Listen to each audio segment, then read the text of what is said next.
Ambo gwange bwembanga nkubidwa amasasi temugukiriza ngobutaweza wiki njagala mugukolereko emikolo oba mugusulako National Square kasita kubanga yagutemudde nga gwe guli bayamba okwenunula muguzanyisanga byonna neguba mwezi. Kale amawulire agakagwawo getwakafuna katugambe nti gassanyu wadde nga gakyali gannaku.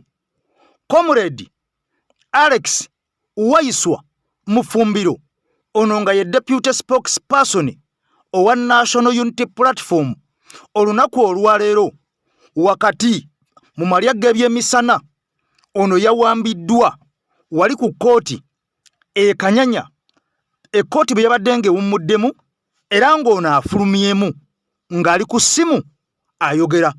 Abasajja babadde bambalidde emigemera wala ampuliriza bamusazeko era ono yabadde ali kumpi n'omukulu amanyidwa nga Engineer Balimwezo Mayor to be Kampala City. Kati wuliriza abasajja babadde bambalidde emigemera wala bamusazeko nga balina emmundu ne bamugamba nti Waiswa yingira emmotoka eno tukwetaga ku poliisi ewandegeya. Wuliriza gye byavudde otegeere comrade alabise oba talabise. Wabula video nkusaba soko ojimpere ekigalo soko ojimpere like kubanga no breaking news twagala etambule nga mwenna bwe mugamba nti free Alex Waiswa Mufumbiro. Kati wuliriza mu bumenyi bw'amateeka abasajja babadde bambalidde emigemera wala wakati w'abana n'abataano nga bali mu mmotoka eya Nuwa basazeko comrade Waiswa wali ku kooti Kanyanya nga bwe nkutegeezezza mutuntu eri olunaku olwaleero. Era ono yatwaliddwa wabula wakati mu kutwalibwa ebigambo bingi ebyayogeddwa, ebigambo bingi ebyasasanidde ensi. Amawulire gano gawawazizza ensi. Wabula mu bino byonna nga bigenda mu maaso waliwo ate ekirala ekizuuse ekibanga kyekyandibanga kyekiviiriddeko Alex Waiswa ono okubeera nga awambibwa. Kubanga Alex Waiswa okuwambibwa kikola amawulire g'amaanyi nnyo okwetolola Uganda yonna, East Africa n'ensi yonna okutwaliza awamu. Kati mpuliriza era wano Secretary General waffe David Lewis Rubongoya ye breakinze eggulire lino ku X ye oba ku X handle ye oba Twitter. Olwo amawulire gasuse kubeera ga luvuvumo ne gasaasaana. Wenkoledde akatambi kano essaawa zino zennyini nga nfunye version endala ey'amawulire ku comrade Alex Waiswa Mufumbiro.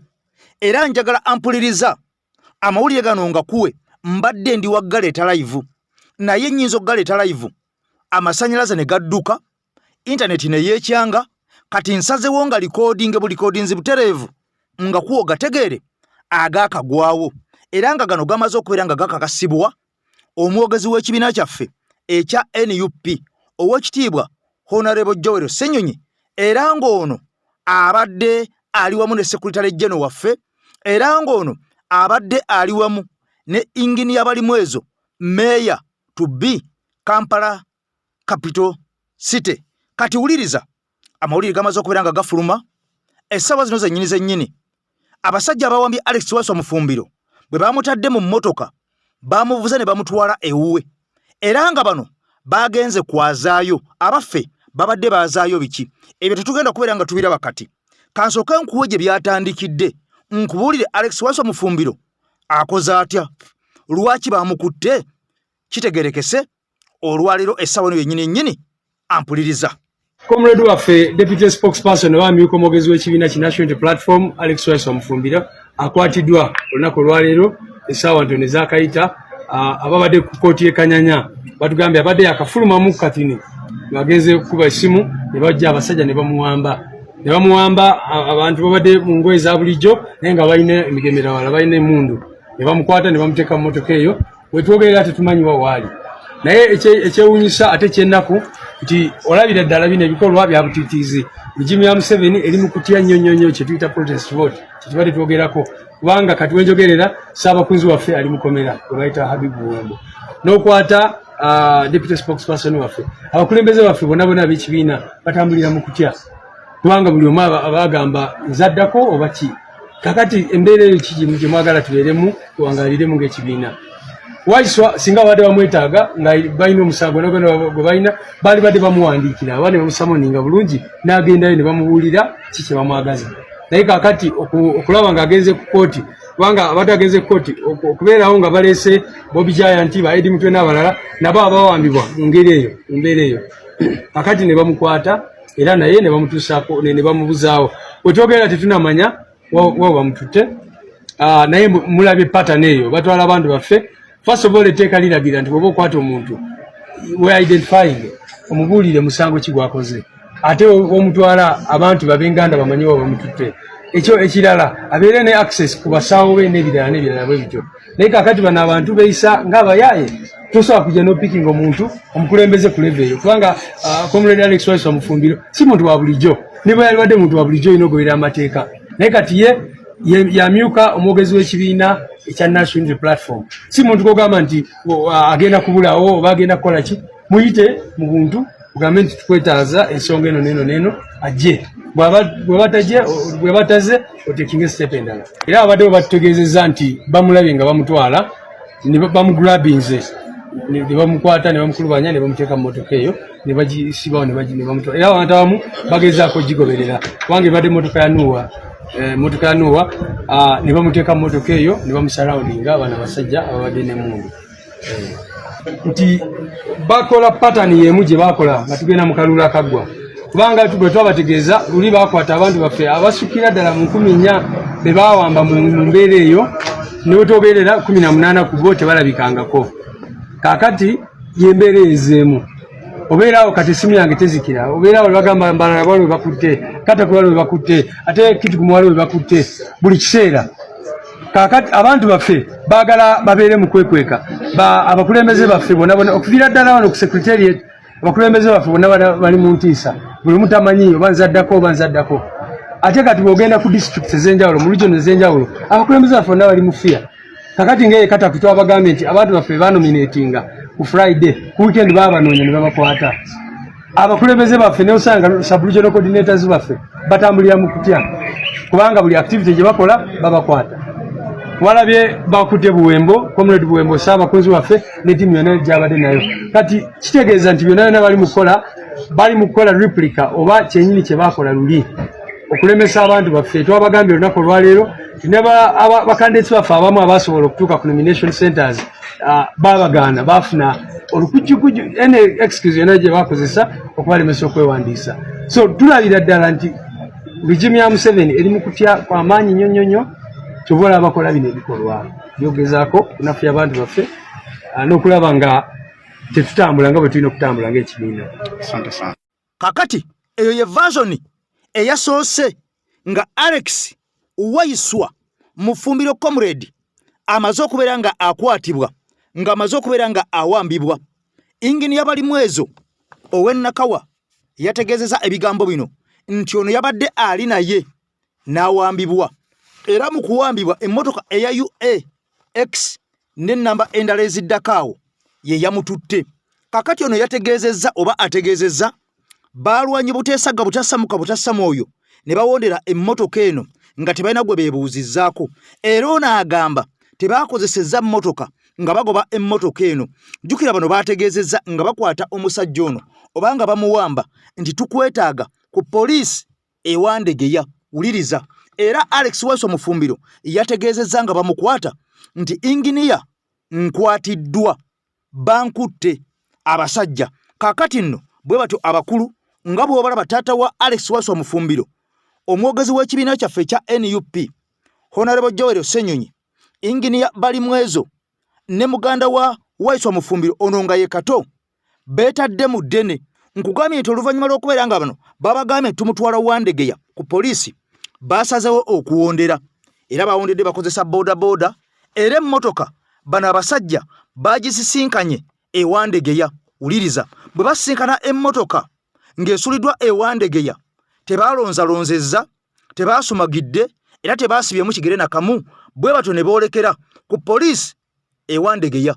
Wuliriza, bwe batuusa ku poliisi ewandegeya abamu baagaaniddwa okulaba oba Alex Waiswa Mufumbiro yabaddemu waali mu poliisi oba yabadde taliimu.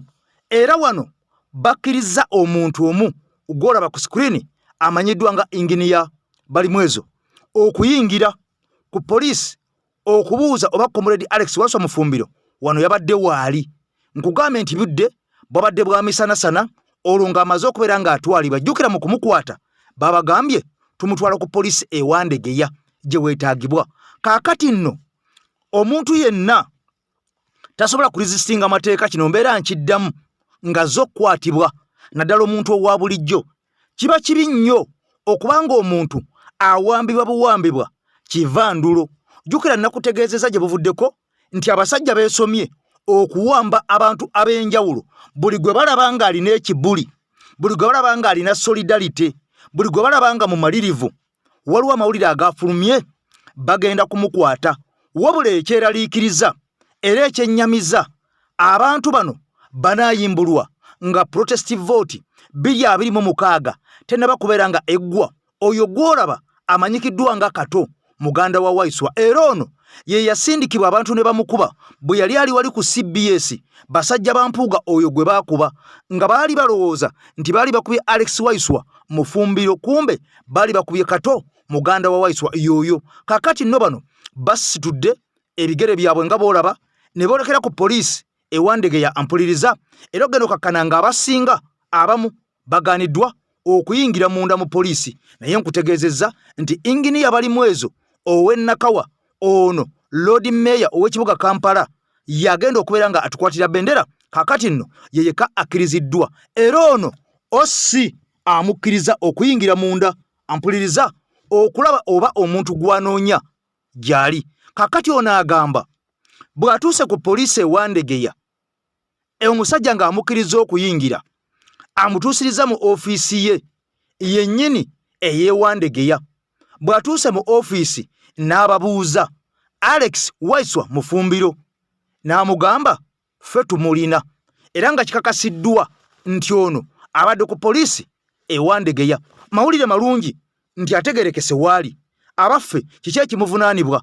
Bamugambye ajja kubanga ayogera ebimuvunaanwa essaawa yonna bajja bitegeera. Soko gawulire enkomewo. Waisu ono akwatiddwa bw'abadde agenda ekanyanya mu kooti awabadde omusango oguvunaanibwa bannakibiina kya NUP abakulembeddwamu Edward Mutwe amanyiddwa nga Eddie Ssebuufu amanyiddwa nga Eddie Mutwe n'abalala bangi. Katubirabe.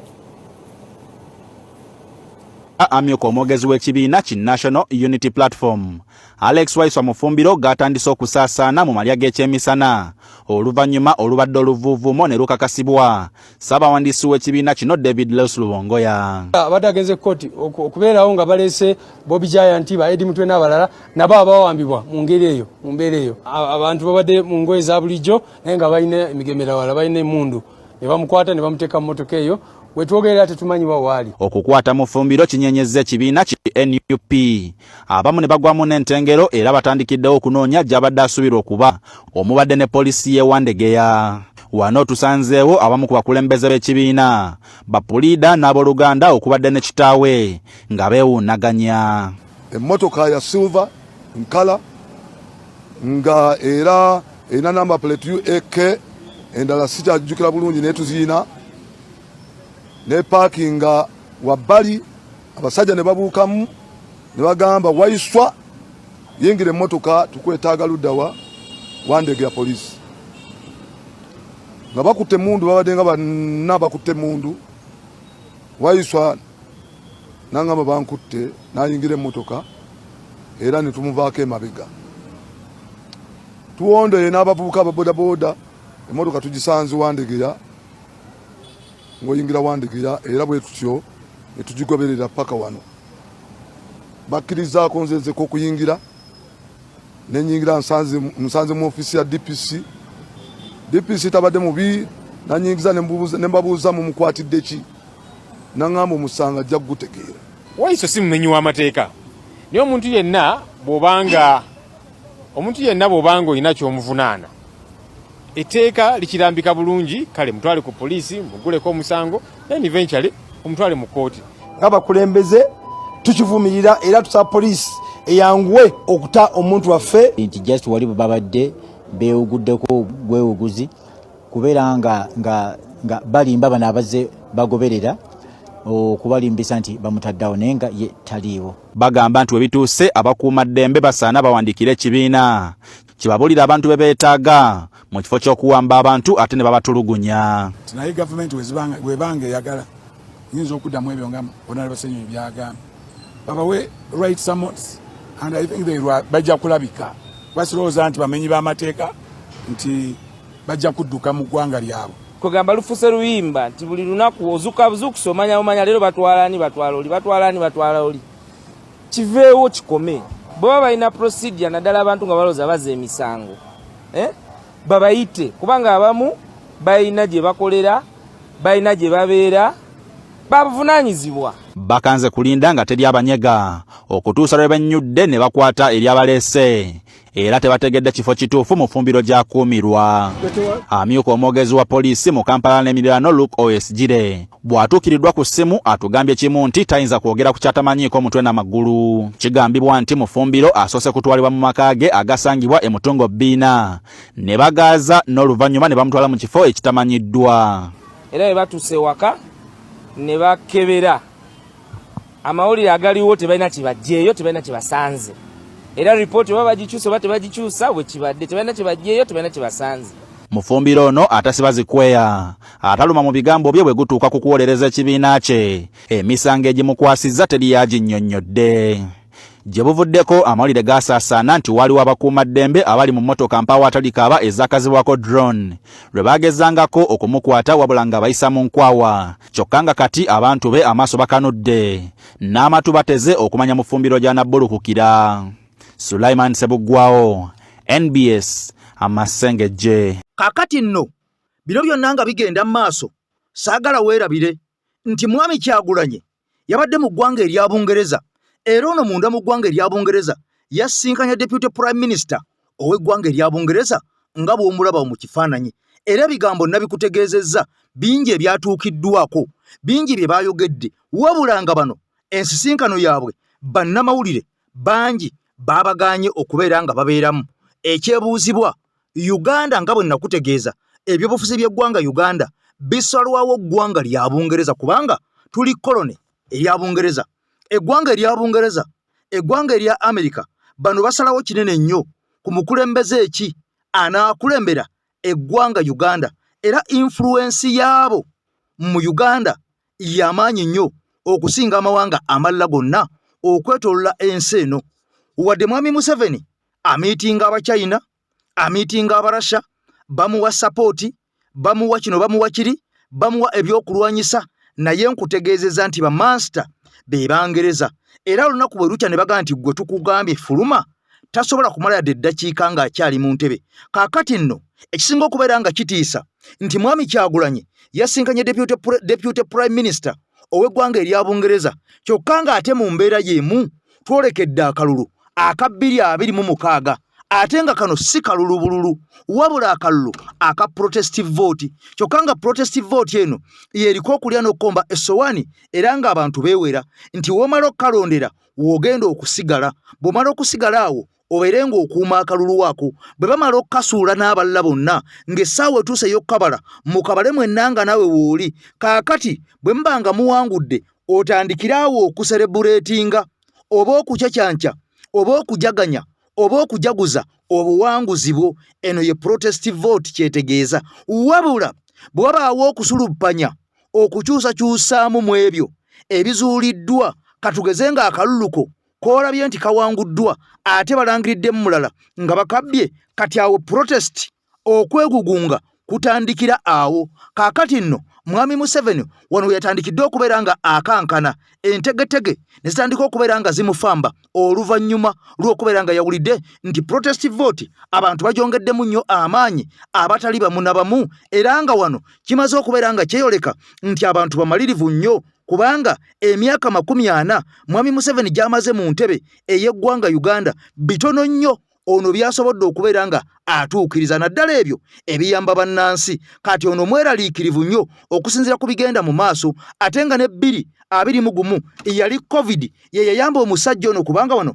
tewaliwo kuba campaign era nga n'akalulu kalangirirwa Mancholo jukira nti tebabukunganyanga kubala buvudde ku Gombola obuvudde ku Muluka obuvudde ku polling station basobola okubeera nga babugatta okuva eno wansi wabula bano balangiriranga bulangirizi nti e Masaka wonna wavuddeyo buno ekyotera wavuddeyo buno eggulu wavuddeyo buno nga tebakuwa mwaganya kumanya nti ku polling station bweti essaza bweriti eggombola bweriti ekyalo bwekiti tufunyewo bululu bwe buti bwe tugatta eno ye toto yaabwo kaakati nno olunaku olwalero tewaliiwo covid yadde alemesezza bannayuganda nti tebaatambule tewaliwo kintu kyonna kiremesezza bannayuganda kuŋŋaana kyokka nga n'olunaku olw'enkya waliyo omusango gwa Joseph Kony mwami Museveni gwe yalopa mu kkooti y'ensi yonna wabula nga abantu balina version ndala nga ne Museveni yawaayo version ndala nga kiyinzika okuba ng'ono akutte omusajja abuzeebuze asaanikire ono ye deputy prime minister wa Bungereza mwena mumanyire ebifaananyi byatambudde dda naye lwaki tumusinkana mu ssaawa eno oba ogenzeeko mu vidiyo zange wansi nabasomesa naye mbagamba nti olw'ensonga revolution eyaffe yayita mu policies ate policies zino it is not fere tunoonyaayo assistance no we are not looking for their observation no what we are looking for is intervention for them to intervene okubiyingira mu nkiddamu tunonye ekintu kye bayita intervention into domestic policy kubanga akalulu kano ke tugendamu kaabano bano be bakiteekawo ekintu ekyo nga kusijja kuwabajjukiza nti ekintu bakiyita colonial administration system we bakiyita if it is a colonial administration system shaping yakyo yali etya kati omuntu tasobola kusiriwaza n'akugamba nti olina ekintu ky'olwanyisa nti kubanga bakugamba ng'onaatundula envunza n'ogiwonya olina okugyamu n'ekibondo okigera ekibondo okijjeyo naye gwe tokutta ku kibondo oli ku kiwundo ofumita ate otugamba ng'ogenda kukola ki ogenda kufuna kiwa yakyo okigera bwe batebadde nga batusiriwaza akalulu ka Uganda in fact sina Uganda yokka Commonwealth states zonna ziri wansi wa Bungereza akalulu ako ka Bungereza yakateekawo that is the British colonial administration system okutambulya Commonwealth status I mean Commonwealth states zonna zitambulya kuki zitambulira kalulu ako kati gwe tosobola kutugamba muri mu kuwanyisa na kyemalira ate ngo nannyini kalulu tomulese ku interveninga never besije neru kwabo badenga basiriwaza they have not been calling for their intervention kakati tuza just myezi wezi Museveni ali mukusinkana ba China naffe tuli mukusinkana ani Mungereza ndi no one kidamu mark my words kana mukajeyo teriyo Commonwealth state yali ekyusiddwa negenda into communism teriyo ekiteba kibalimba era lero kukakasa nti Museveni musajja nga weyita ntino e giant wa Africa ye godfather wa Africa nga Luto wamuyita njagala Museveni asooka akole kino ekyafaayo wala ngenda mugirako saluti ngenda mukubira saluti emirundi 3 Museveni oyo senga akikola ekyafaayo mu nsi yonna yagenda okubanga yasoose okukikola Museveni n'akyusa Commonwealth state n'agiteeka mu communism engagement zaali mukola zaba China jali mukola China kitegeza communism na kugamba waliwo akabinja mu Uganda ke bayita namu wekali akabinja kano ka Barasha waliwo akabinja ke bayita G77 wekali kakati ndowooza kati mutandise okufuna bujjo kyemba somesa oli asinkana ba China onasinkana Bangereza na America this is what I mean engagement ezigenda maaso wakati wa Museveni byali mu kupostinga ebyo America ne Museveni nejo basinkanye Museveni n'abagamba nti basimanyi badde ba promotinga regional trade Museveni abalimba nkiddamu engagement ezigenda maaso wakati wa America ne Museveni ebintu bino boogera kalulu ke tugendamu bebogerako bino byonna bajjana abalimba nti trade simanyi katwogera ku kino Museveni abiteekawo kubasiriwaza nabagamba ekyali avimba nyaawo n'abalaga nti no eno Uganda nze afuga tafugwa oyo store keeper Museveni is a store keeper bano be bannannyini nsi eyo bano in fact bagina mu ndagaano endagaano ezigenda mu maaso wakati wa Museveni n'aba China zize si za Uganda bano be balina endagaano entuufu wakati wa Uganda nabo nkiddamu endagaano za Uganda nabo ziri ku bano kubanga kingdom Z5 be bazigatta bano be bagatta kingdom Z5 okola the Republic of Uganda mu mwaka gwa 1962 ng'ennaku z'omwezi 9 Oktoba ne batuwa independence y'ekiwanyi bano endagaano bazina kakati Museveni engagement zakola n'aba China zaki wabula America ebiyingiramu wa nakugamba America eno ebiyingiramu mwaka gwa 1962 webiyingiramu ng'ennaku z'omwezi 9 Oktoba olw'endagaano yakolebwa after the second world war wakati wa zino states 5 America weyajja nefuukirani nefuuka nevuka economic power, global economic power. Nti after the second world war, abantu bano bayavuwala. Wabula olw'ensonga nti Bungereza by then yali ekyagala okumaintaininga status yayo kubanga world war yawulamu Germany n'egifuula East Germany ne West Germany, of which eri abana ne bagitwala bani erinyo mu influence ya Bungereza abo bagigaba na Germany. Oshigera bagigaba kuba yabaletera okwegatta bakube ki bagikube yali bafuukidde ekizibu awo kati ne beegatta. Oshigera ne beegatta kati waba okwegatta ofuna mbalina timwagala kukola research nze njabbibawa nabagambye wetulaga njagala tugendewo ng'ekifaananyi mukifunye bye bino bye nabasomesanga luli nga tukyali wali nga mbagamba bino bye bijja bano en engagement basinkanye His Excellency Kyagulanyi Ssentamu Robert, the leading opposition figure ayagala okujjako nakyemalira Yoweri Tibuhaburwa Museveni. Mu Uganda Abamerika bali mu kusinkana Museveni ali mu kusinkana Abamerika n'abayimbi n'Abachina. Ngugambye police zino za njawulo. Bungereza essaawa eno ekigisinkanya Kyagulanyi is the next president kubanga bwali bwe buti mwaka gwa 1961 Sir Edward Lwangula Muteesa II, Apollo Milton Obote, Bendikito Kiwanuka nga bali mu alliance Bungereza nga gye bali kubanga Sir Edward Lwangula Muteesa II yali yeetegekera kulya ntebe ya Uganda eyawamu egata kingdoms 5 ne chiefdoms ezikola Uganda. Kino endagano yali ya Bungereza. Kati olunaku olwaleero Museveni Tibuhaburwa ayagala kumenyawo endagaano eyo akwate Uganda agiteeke mikono gy'Abachina. Lwe lutalo luliwo nakugamba lutalo lutuufu. Nakugamba olutalo luli mu Uganda olutuufu. Muwadde mutunuulire olutalo luno nti Kyagulanyi versus Museveni, nakugamba olusibe olutalo. Bano lwaki faces ze bateekawo? Nakugamba police y'abano ekolera mu bantu. Wabula olutalo olutuufu oluli mu Uganda awo baluyita decolonization. Olutalo olutuufu oluli mu Uganda awo baluyita de-dollarization. Baluyita olutalo olwo lugenda okubisa wa Venezuela, olutalo olwo lwakubisa wa Iran, olutalo olwo lwasayiningiza Donald Trump endagaano n'abawalabu bonna mu Gulf wano tuwajabaddeko. Olutalo olwo lwajje Museveni Congo lwenjogerako olutalo luli mu Uganda olutuufu yensonga lwaki mulaba engagement zino wakati wa Kyagulanyi the next president ne Abangereza bano. Oshegera n'Abangereza nabagamba tosobola kulya buyinza mu Uganda awo nga Bungereza tennakukkiriza. Ekireba kibalimba muve mwono comedy gwe bajja ne bakulimba tugenda kera kumacha nemwekalakasa emyaka 10 nga Bungereza egambe togikwata. Ekireba kikulimba njagala mba president ogu omwe yali akikoze era gwe mbagamba bamuyita Idi Amin Dada abakombozi bajja ne bamuwuttula bamuwuttula nga Bungereza eragira ne bayita Apollo Milton Obote II. Lwaki Uganda oyina Apollo Milton Obote II ate Apollo Milton Obote II yawambibwa nga genze mu Commonwealth Heads of State meeting mu Singapore. Idi Amin n'amuwamba. Lwaki Bungereza yakola kyonna nekomyawo Obote kubanga Obote tebaati bannamaliriza ndagaano yaabwe. Kakati olunaku olwaleero wali mu overstar we Uganda awo kati yefudde nti ye wa kitalo nnyo buli wasinkana Abamerika nga janga akusiriwaza nkugambye temuddamu kutya nti Museveni awamba abantu. Kyenkukakasa Museveni takyasobola kutta bantu.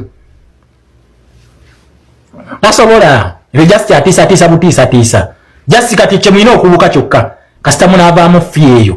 Oweebuuze omusajja alina bakomando yabaleetanga luli n'abajja Somalia yenkulamusizaako mukulu wange aptop n'abajja Somalia n'abajja South Sudan olunaku olwaira akulembeza Alien Skin. Lwaki akulembeza Alien Skin? Lwaki ayita bakomando be? Tugenda mu New Uganda nkiddamu New Uganda naawo gyenjogerako. Kudira mu na Uganda bagita New Uganda ndawo gwe nkugambye ogenda kukola events 2 era events ezo zogenda okukola zaleetebwa bano bajjajja babano be bazireeta. Ekyabaleetesa events ezo 2 bali baagala ku reducing amaanyi g'Abakabaka ge bali balina bagaze mu bantu kubanga kyali kigenda babeerera kyangu nnyo okufuga Bungereza eno okufuga senga abeera ba reducing amaanyi g'Abakabaka nti Bakabaka balinanga komani basobola bateekako ekiseera ekizibu ennyo introducing a colonial administration system gye batufugiramu olunaku olwaleero eya democracy ne human rights. Okategedde colonial administration system eya democracy ne human rights gye bali baagala okuintroducingawo leero gye bayita protest vote we tugendaawo okitegedde ekintu ekyo era nakugambye nti essaawa eno Museveni kiri eriye okugenda kwe yasalawo wabula oba anaavaako bataaveeko ebyo tebikyali mu mikono gye Museveni tasalawo